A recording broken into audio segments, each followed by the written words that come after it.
Hadirin jamaah Jumat. Dalam Al-Quran Allah menyampaikan, kullu nafsin dha'iqatul maut. Tiap-tiap yang bernapas akan merasakan kematian. Siapapun kita pada akhirnya pasti mengalami sakaratul maut. Inilah saat yang paling menegangkan dan menakutkan bagi semua manusia di muka bumi. Seluruh anggota badan yang selama ini kita rawat habis-habisan, wajah yang sering dipoles dan dipercantik akan menjadi pucat pasi. Telinga yang sering dikorek akan menjadi tuli. Sekujur badan akan tergulai lemas, tidak berdaya sedikit pun menghadapi dahsyatnya sakaratul maut. Sementara ruh menjerit dan merintih menahan rasa sakit yang tiada tara ketika dicabut oleh malaikat maut. Tentu bagi orang kafir akan merasakan betapa sakitnya sakaratul maut, bagaikan ditusuk pedang sebanyak 300 kali. Demikian penjelasan hadis Nabi yang diriwayatkan oleh Al-Imam At-Tirmizi.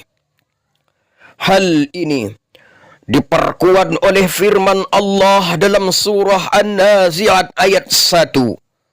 وَالنَّازِعَاتِ غَرْقًا. Demi malaikat yang mencabut nyawa dengan amat keras. Berbeda dengan ruh orang yang beriman, yang selalu dekat dengan Allah, tentu akan merasakan sakaratul maut yang mudah, indah dan menyenangkan. Bagikan mencabut sehelai rambut dari tepung, karena malaikat mencabut nyawa dengan amat lemah lembut.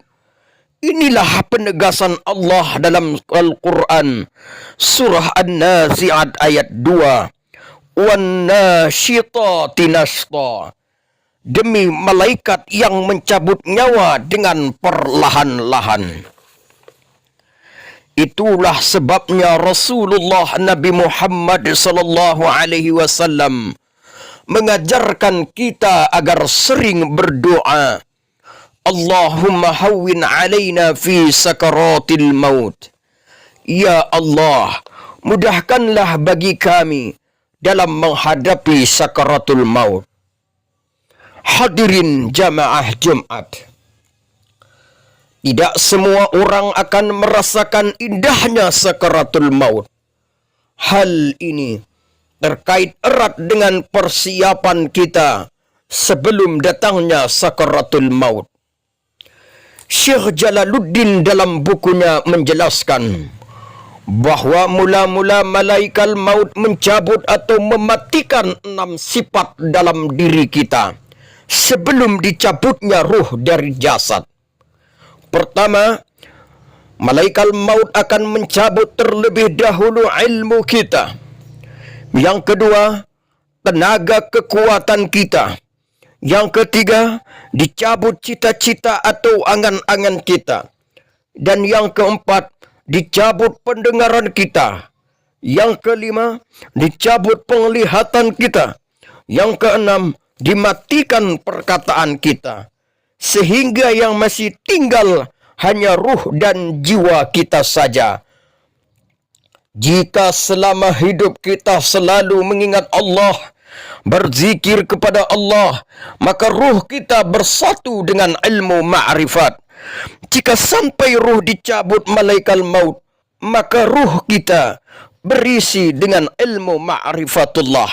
Itulah yang dikatakan mati dalam iman dan Islam. Sebelum Rasulullah diutus menjadi Rasul, telah cenderung hati Nabi untuk berhalwat, bersunyi, menenteramkan pikiran di Jabal Nur Gua Hira. Akhirnya datanglah Jibril mentalqinkan dan mengajarkan zikrullah kepada Nabi Muhammad sallallahu alaihi wasallam. Seperti firman Allah, Iqra bismi rabbikal ladzi khalaq. Bacalah dengan menyebut nama Tuhanmu yang menciptakan. Dalam ayat tadi terdapat kalimat menyebut nama Tuhan. Berarti yang pertama kali diajarkan oleh malaikat Jibril kepada Nabi Muhammad sallallahu alaihi wasallam adalah mengingat Allah. Itulah ma'rifat atau zikir. Pengajaran ma'rifat inilah yang telah diamalkan Nabi dan diajarkan Nabi kepada lawan dan kawan. Seperti sabda Rasulullah Nabi Muhammad sallallahu alaihi wasallam, "Awwaluddin ma'rifatullah." Permulaan agama adalah ma'rifat Allah, mengenal Allah. Ma'rifatullah bermakna dua kalimat syahadat. Asyhadu an la ilaha illallah wa asyhadu anna Muhammadar Rasulullah. Dan dua kalimat syahadat itu dihimpun ke dalam kalimat la ilaha illallah. Dan dalam kalimat la ilaha illallah terhimpun ke dalam kalimat Allah, Allah, Allah. Inilah yang diajarkan oleh para ulama tasawuf, yang diajarkan oleh guru-guru kita menuju jalan ma'rifatullah. Ma'rifat inilah yang akan kita bawa waktu menghadapi sakaratul maut. Hadirin jamaah Jumat, masih dalam menurut Syekh Jalaluddin dalam bukunya, bahwa huru-hara cobaan dan godaan di pintu gerbang maut ada 5 macam godaan. Pertama, huru-hara godaan iblis dan setan akan mengganggu orang yang dalam menghadapi sakaratul maut. Jika napas telah sampai di kerongkongan, maka syaitan akan datang dengan 7 rombongan. Dan di setiap rombongan terdapat 70.000 macam daya aksi godaan syaitan dan iblis. Berarti kalau kita jumlahkan sama dengan 7 rombongan kali 70.000 godaan yang akan dihadapi waktu sakaratul maut, maka pukullah dengan kalimat ma'rifatullah. Allah, Allah, Allah. Karena hanya kalimat ma'rifat inilah yang akan kita bawa, yang akan menjadi senjata kita yang bisa mematikan untuk menghadapi godaan iblis dan syaitan. Pantaslah Nabi Muhammad sallallahu alaihi wasallam berdoa, "Ya Allah, lindungilah kami dari perdayaan syaitan. Lindungilah kami di waktu sakaratul maut. Lindungilah kami ya Allah ketika sesudah menghadapi sakaratul maut." Inilah doa Nabi Muhammad sallallahu alaihi wasallam yang patut kita tiru dan kita amalkan. Yang kedua, godaan syaitan atau iblis adalah perdayaan harta dan anak. Hal ini sesuai dengan surah As-Su'ara ayat 88 sampai dengan 89. Pada hari sakaratul maut tidak bermanfaat harta dan anak. Hanya yang bermanfaat ialah ilmu tauhid, ma'rifatullah. Dan yang ketiga, huru-hara dalam menghadapi sakaratul maut. Orang itu akan merasakan kelaparan, kehausan, kepanasan, kedinginan.